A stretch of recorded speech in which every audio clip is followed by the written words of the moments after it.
Then you're going to hear from family as well as some very dear friends, so that if you already aren't well aware of the impact that Les made on the folks that are in this room and the commercial diving industry, you will walk away tonight more knowledgeable of that fact. So the Commercial Diving Hall of Fame honors those individuals whose dedication and accomplishments have significantly contributed to commercial diving.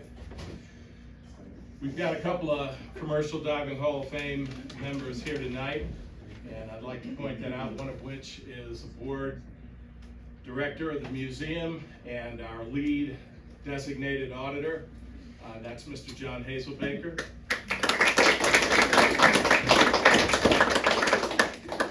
And then standing next to John, many of you know him. He is the director of Dive Lab, very dear friend, Mike Ward. For those of you that don't know what Dive Lab is the research and development arm of Kirby Morgan Dive Systems. They make helmets, a competitor of the Gorskis.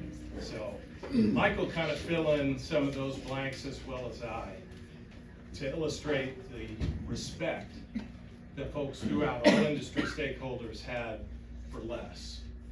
So I met Les over 18 years ago at Divers Institute of Technology. Both myself and another instructor were the first two to become trained helmet technicians on the G2000 SS, a stainless steel helmet. I was amazed at how much different the helmet was from a component standpoint with its use of the Cyclone 5000 regulator, and marveled at how simple it was, and for such a critical piece of life support equipment. It was very field friendly. Jack Vilas, many of you know who Jack is, had this to say about Les and his impact on the commercial diving industry. From the moment he set foot in the U.S., he was enthralled with commercial diving. His design work on his helmet was inspiring, leading to many changes still produced by manufacturers today. His training of end users, navies, students all over the world was captivating and inspiring, leading to a real renewed interest in commercial diving equipment, and especially its maintenance. His relationship with the working diver was one of his most endearing qualities. To him, giving the diver a safe helmet that was field friendly was what he strived for and he achieved. Kim Gessendanner of Salmon's Dredging Corporation had this to say about Les. Les was a remarkable man who had a gift for designing and fabricating diving apparatus.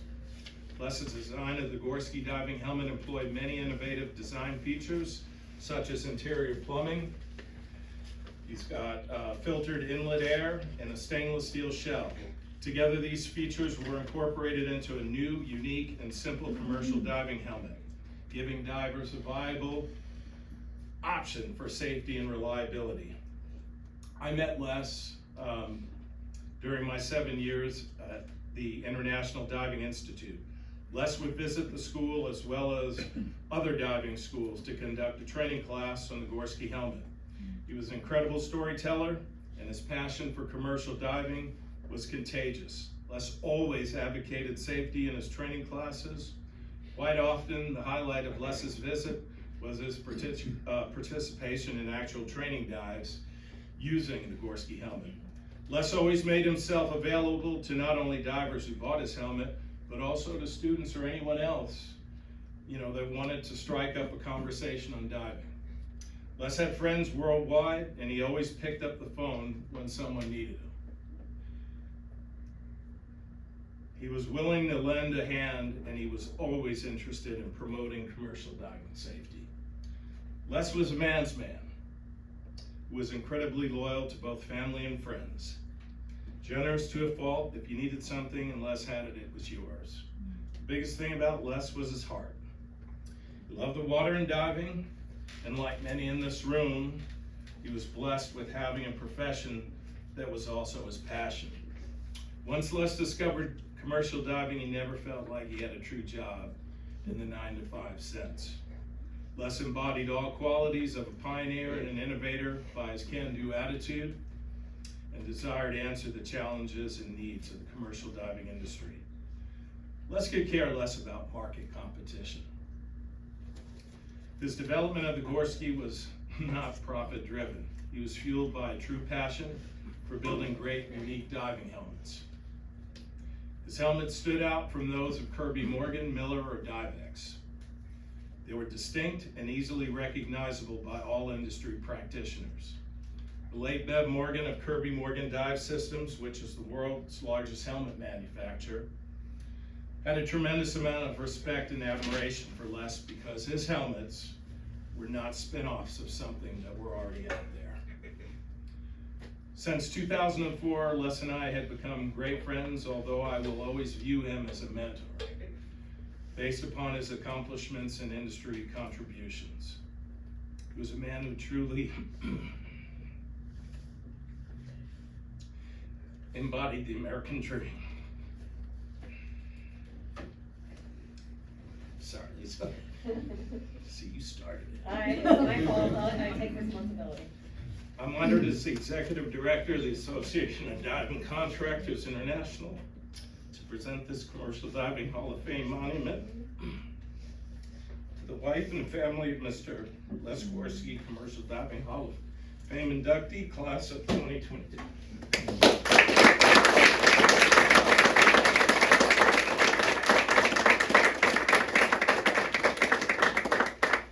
Sorry, Lisa.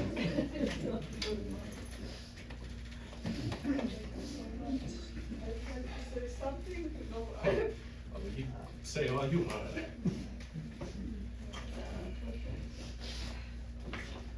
If Les was here, we will talk forever, you know that. He loved to talk. I'm not like him, but my family and I are very honored to receive this award on behalf of my husband. Many thanks and appreciations to ADCI for recognizing my husband's accomplishments, to the all amazing friends who helped him to get to this point, to the museum for hosting this ceremony, and to all who are sharing this celebration with us. It means a lot to us. Thank you so much.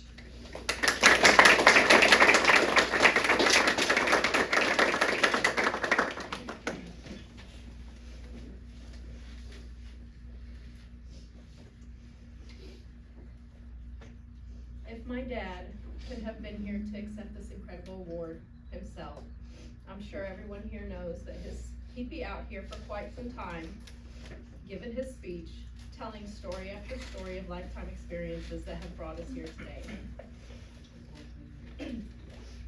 However, I will do my best to accept this honor on his behalf from a daughter's perspective. To everyone that has made today possible, it is with tremendous honor, pride, and gratitude that we accept this highest and most humbling honor on behalf of our dad, husband, and Jaja of being inducted into the ADCI Commercial Diving Hall of Fame. To our family, Les Gorski was always a hero who was capable of even the most impossible tasks. If he said he would make something happen, he could rest assured that it would get done. This proved to also be true in his commercial diving career and in his endeavor and dream to build and manufacture his own commercial diving helmet. Although he always had the utmost respect for the other helmet manufacturers out there, he wanted something different. A helmet personalized for comfort and ease of breathing underwater. His journey began in 1980, when he first had the idea to build his own helmet back in Poland. Although it wasn't until 2003 when the #1 production line Gorski hat was purchased by a dear friend, Uwe Ballo. Dad's dream would not have been possible without the help and support of countless friends including Dad's devoted Polish friends, who never took a penny in return for their help. To those, we are forever grateful.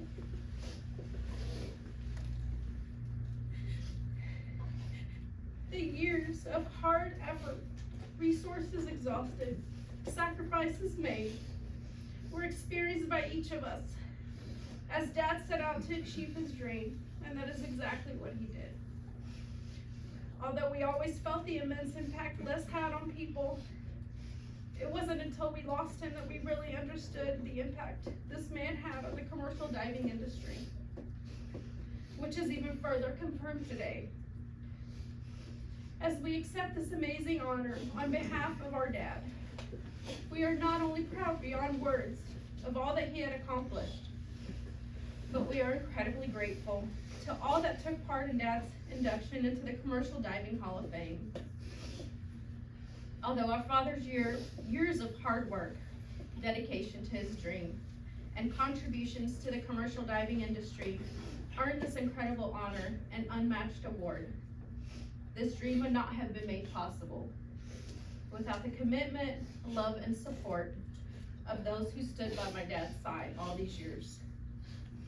Although too many contributors to individually name and thank, on behalf of my dad and my family, I want to extend our sincerest gratitude and heartfelt appreciation to John Hazelbaker, Phil Newsom, and Mike Ward for taking the lead role in memorializing my dad's lifetime accomplishments in the commercial diving industry.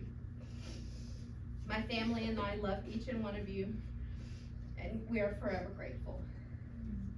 Also, thank you to the History of Diving Museum for hosting this memorable event. Unfortunately, my dad did not get the opportunity to accept this award and thank everyone personally, but I know he is looking down on us all with so much pride and gratitude for this incredible honor. Thank you all so very, very much.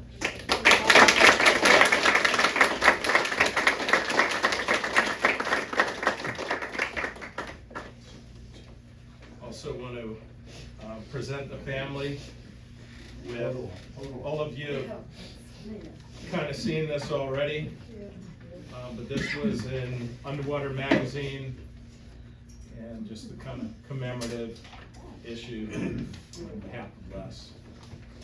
Thank you so much. Thank you so much.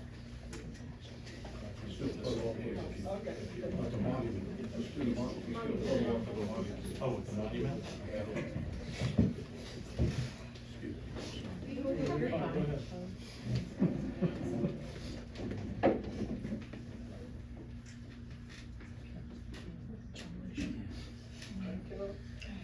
I think it's the first time I presented one of these and in tears. Can I do it one more time for the museum? Sure. One more picture Oh, for the museum. sure. 'Cause I was 2 lines away. 2 lines away before I fell apart. There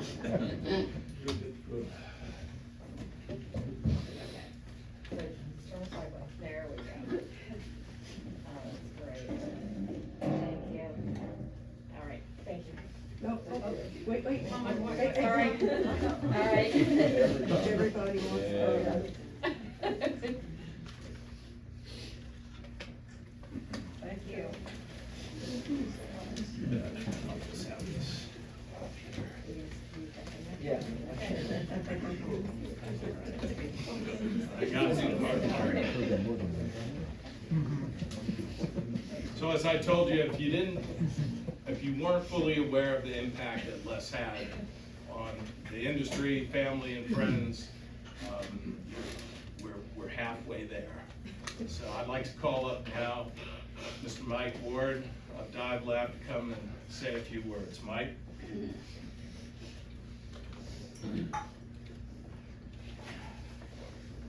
Kind of hard because I think it's already been said. Back in 2018, well, actually during Les's memorial, I talked about how, actually how Bed Morgan met Les. we were at Underwater Intervention, I think early 2000s, 2004. First time he had a booth at Underwater Intervention. And Bev and I had already met, Les and I had already met, but I didn't really know Les real well. And so we had spent some time in the booth and we talked. I went back and I got Bev and he wanted to walk the show and he said, hey, let's go look at that Gorski helmet. And I said, yeah, sure, I was over there earlier. And Connie, his daughter, used to follow him around all the time and take pictures of Underwater Intervention and everywhere else. So actually I got a really good picture of Bev Morgan with his eyes wide open with his finger pointing at Les. And as we walked up to the booth, he said, you. And Les went like this, he looked all around. He said, yeah, you. You're the guy, thanks for not copying me. And then the discussion went on from there. We talked about helmets. And, Bev he really respected Les. So all that being said, that was, an hour we spent at the booth. And then later on, of course, Bev went back and talked to him some more.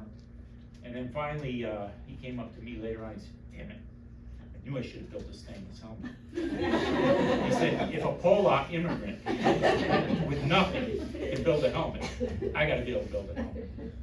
And and it's not just Les. I mean, we go back and we talk about the Miller helmet. It was kind of the same thing with Ben Miller. Bev loved Ben Miller. Ben didn't copy anything. Ben used to call Bev and ask him questions. He used to buy parts from Bev, but there was mutual respect. So a lot different than the rest of the community. So anyway, a year or so later, I had to go over to Houston to do training at the school and ocean work. And I gave Les a call. I said, you gotta come by. Now, Dive Lab originally started as Kirby Morgan, Florida, but when we started Dive Lab, it actually started in my garage. I had a breathing machine set up. I did a lot of prototyping for Kirby Morgan. We also did some stuff for other companies, but we were there for Kirby Morgan. So when I got done at Ocean Corp and I went to Les's house, like I said, I started in the garage. Les did it in his bedroom. He had it all laid out in the bedroom. He had all his helmets laid out. So my wife and I and the dogs, we visited Les's house, and that was in the 2000s somewhere. But I was in a kind of precarious situation because I worked for Kirby Morgan, the largest helmet manufacturer in the world. And it was one of those things, the political wind being the way it was, I had to be really careful what I could say and what I couldn't say. But Les and I used to talk a lot. And in fact, he came by Dive Lab. Every time he came past there, like he had testing done at the Navy base, he would come by and show me what he had. And we would talk. But there was never that thing between the two companies. Because Bev used to always tell me on the side, hey, anything you do to help out, let's do it. So that's what we tried to do. And then as the years went on, I started coming down here. 5, 6 years ago, we'd go diving and spend a week down here. John and Phil and Les and I, and it all ended too fast. So, but he was a hell of a guy, and everybody here knows that. But I just that's my little piece of it. I miss him like we all do. Thank you.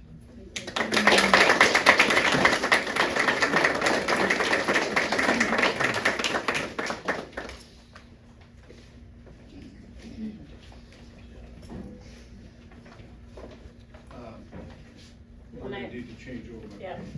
Got a few minutes.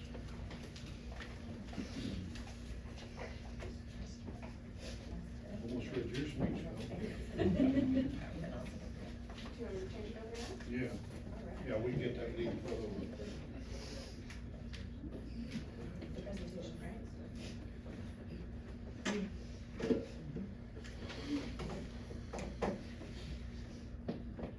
No, we gotta look it up here.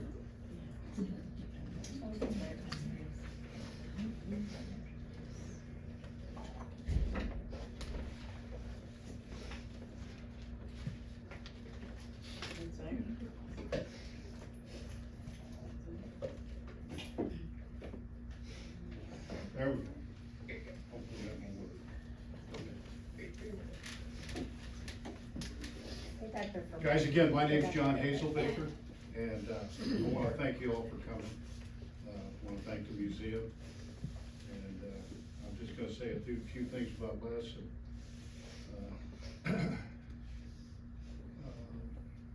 What we did to further commemorate Les.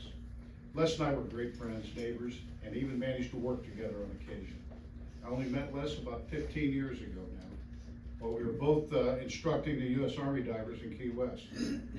I was able to sit in on his lecture and notice how he totally mesmerized the students with his stories while explaining the functions of the famous Gorski stainless steel diving helmet, dismantling it and reassembling it while focusing on the audience. I too was mesmerized and a little jealous, as I could not quite establish that same kind of rapport with my lectures. You could. Les was a master storyteller and had an all-round infectious personality. I had lunch with Les that very first day we met, and we became fast friends from that day forward. Now, I know that Les pretty much had that same effect on everyone, but I believe we shared a special bond. Les established that same type of rapport with commercial diving professionals on a worldwide basis. In fact, when I tell industry colleagues that Les had been inducted into the Commercial Diving Hall of Fame, the response I usually get is, "What? I thought he was already in there." So, and should have been. We both shared a long time dream of living, boating, and diving the reefs and wrecks of the Florida Keys. We both achieved that dream about the same time, and quite coincidentally became neighbors. Les loved his new home, his dock, his family, professional dive station, especially his diesel-driven workboat, and loved to share it all with others. For the past few years, like Mike said, probably the last 5 or 6 years, there was a group of us to get together each August and just hang out together, sharing time between Les and Elisa's home, Colleen and my home, just a few miles away. That group consisted of Phil Newsom, his son Connor Newsom, Mike Ward, myself, and also joined by other friends and family members. Kelly Friend in the back has been a valuable member of our group the last couple of years. We would dive some vintage dive gear, dive the Gorski hat, and usually some experimental Kirby Morgan gear that Mike would bring down from Dive Lab. In fact, we did that today and yesterday. That week we spent together each summer was usually the highlight of my year. This past year, when we realized that Les would not be with us, we dedicated ourselves to create and install a memorial plaque in Les's honor.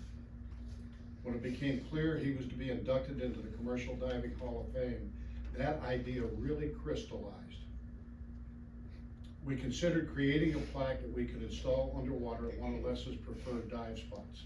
We talked to the Eternal Reef Group, you know, the guy, the company that makes the reef balls, and they cast loved ones' ashes and do that.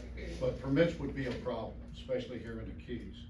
We came up with a great solution, mounting the plaque where Les had made his last deep dive with all of us on the USS Vandenberg. So with the assistance and permission of the Gorski family, we created a 20-inch by 20-inch bronze plaque commemorating Les's achievement in the commercial diving industry, and we gained permission to mount it on the USS Vandenberg. I put together a quick PowerPoint presentation to document this effort, and I'd like to share with you. So let's just hope this works.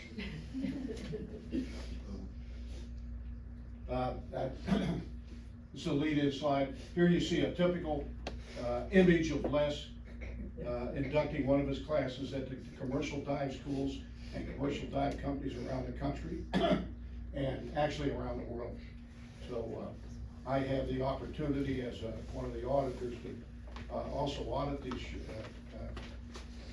same dive schools. So we've never been there at the same time, but they always, all of them talk about Les and what an experience it was having him there to explain the Gorski hat. So, and this is one of my favorite images of Les's reflection in his helmet. I just love that photo. All right.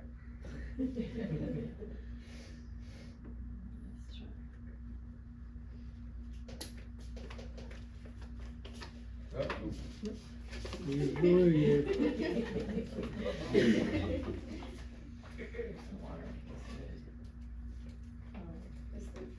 working on?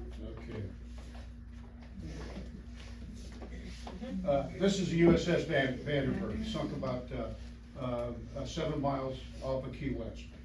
It's now sitting at about 165 foot of water. When it first went down, it was about 100, well, the stern was about 145 and the bow was about 153. Hurricane Irma moved it slightly into a little bit deeper water, which is absolutely amazing because this ship is 528 feet long, 100 foot of beam, and the beam is damn near the widest, right about where we installed the plaque, which I'll show you in a minute. The deck is sitting in about 103 feet of water. This is about 95 feet of water over here. So it's 100 foot beam. It sits about 100 foot off the bottom. So it's a fantastic wreck to dive. I've dove this wreck as yesterday, it was 102 times, and I still haven't seen it all. But this is the spot, this area, the pointer doesn't work well, but anyway, this area, this is a pilot house up here, and this area, right below the pilot house, do we have another pointer or a stick I can use?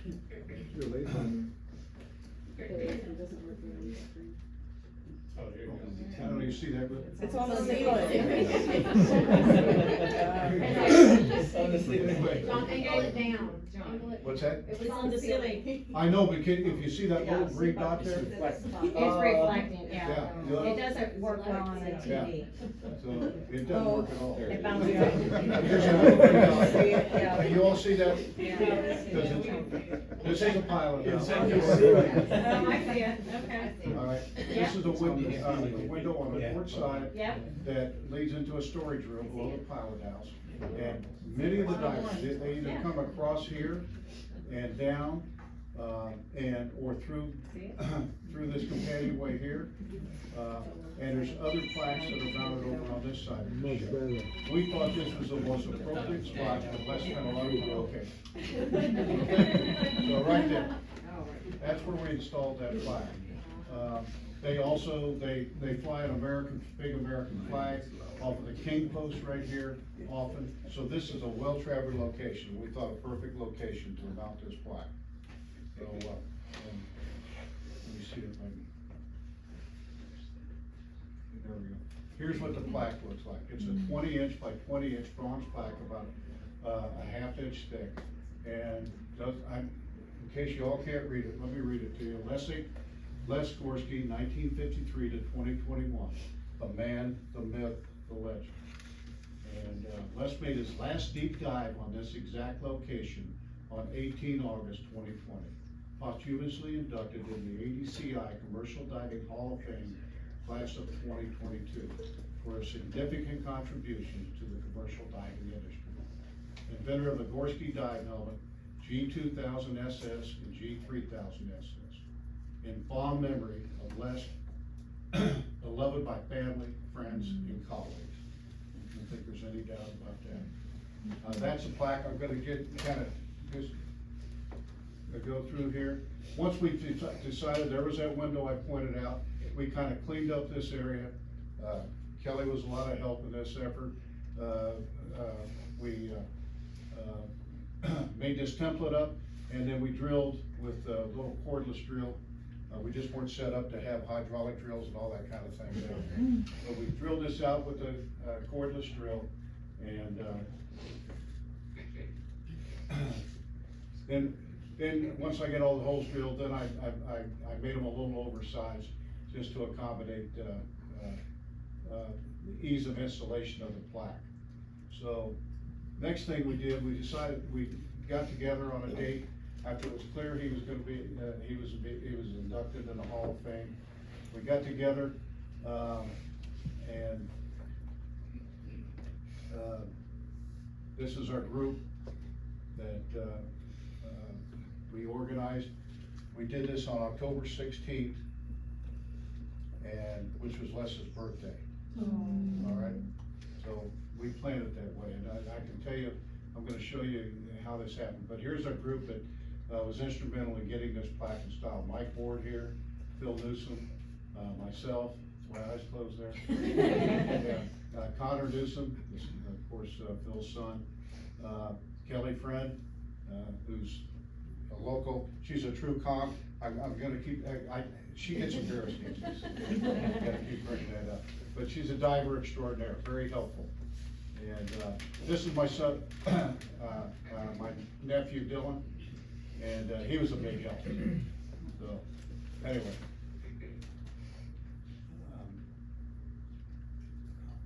I'll see if I can. What I wanna make a point here with this. I wanna show you. There we go. When we got there, when we got out to the wreck site, you never know what conditions you're gonna have. The current was raging. As you can see, my bubbles are going sideways. So I had some help, but I didn't want everybody down there at the same time because I'm afraid we'd blow our dive time before we got it installed. So anyway, we got the plaque.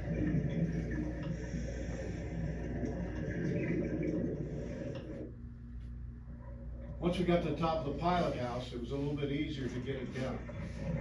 But this is getting it down to location now. I've got somebody shooting videos, I got somebody else helping me. My big fear was getting this down with a lift bag and not having it crash on the bottom and damaging it in any way.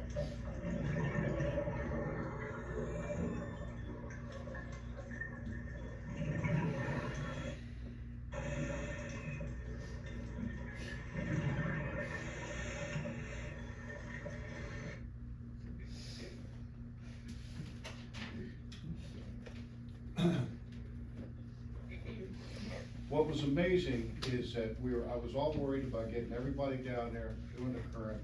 When we came up to our surface interval on that first dive, all of a sudden, the water's flattened down, the current stopped completely. I mean, actually, it went from a raging current to no current whatsoever. And I've never seen that happen on the Vanderbilt. Many times, as I told it, the boat was drifting around our mooring. And so it made it real nice, real simple. Everybody who got in the water, we were able to get in, finish folding up the plaque, and even had time for a photo op afterwards. So obviously and then we all remembered, wait a minute, it's Les's birthday. Of course, he's up there orchestrating this. So.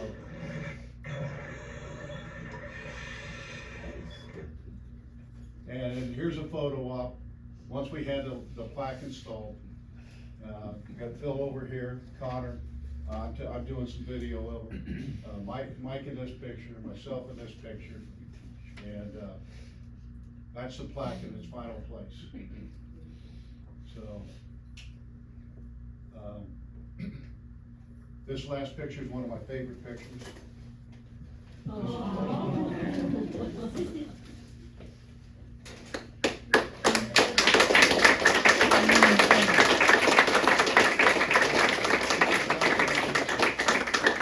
One of my regrets from this whole project is Elisa doesn't die. And so she's not gonna be able to enjoy it like thousands of other divers will be able to swim past and read this and enjoy it, and maybe have a little more appreciation for the commercial diving industry and some of the efforts that some of the individuals like Les has taken. But since you can't dive, and won't be able to view that plaque, right? Did something here. I did a framed picture.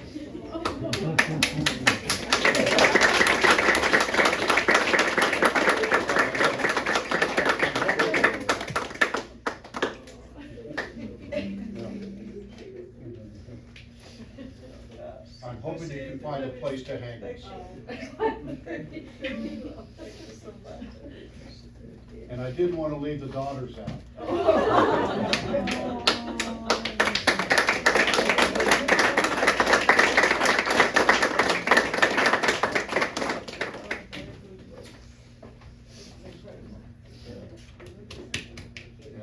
I love this family. I love this family. We love you too. Okay, Well, thank you all for being here. Again, we thank the History of Diving Museum for providing this fantastic venue. And congratulations to Les and the entire Gorski clan for his well-deserved induction in the Commercial Diving Hall of Fame. Thank you.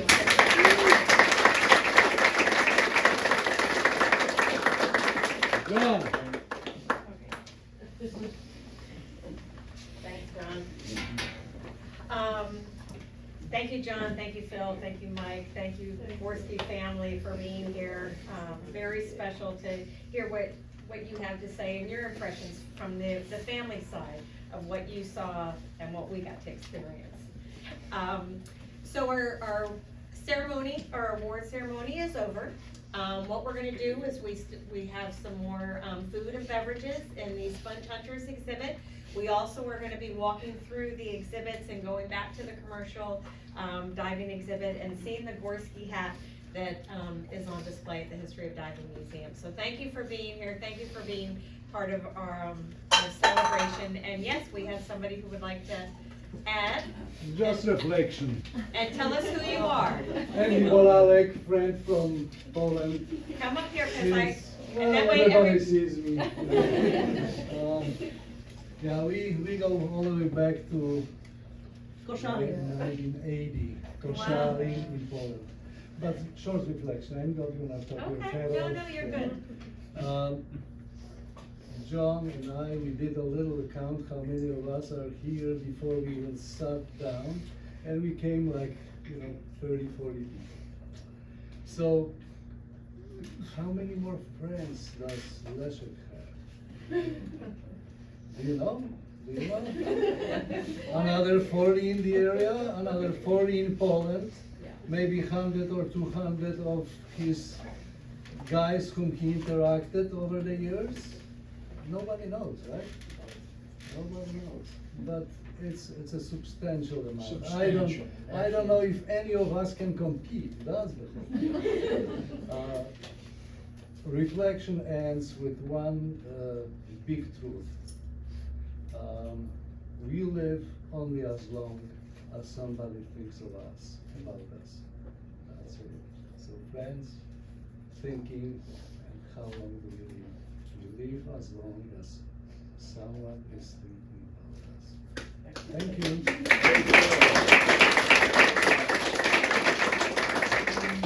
Actually, I have something to add, because, Frank, I would like you to stand up, because building on what you say, which is very true, as long as you're talked about and as long as you're in people's memories. Frank is a young commercial diver who, I know in this pack, It's find in, this, it's in this pack. it's in there. Should be like the So- third one in. He went to commercial diving school, and he actually has a certificate that says it's from that he got trained on the Gorski hat. So as long as the Gorski hat is in production, as long as new commercial divers will be using it, Les will be remembered. So his legacy continues. So thank you all for being part of this. There's Thank two you. brand new divers that just came out of school 3 weeks ago that's trying to with my company, and they've all heard about Gorski, so it's not going nowhere. The name's not going nowhere. They're coming out.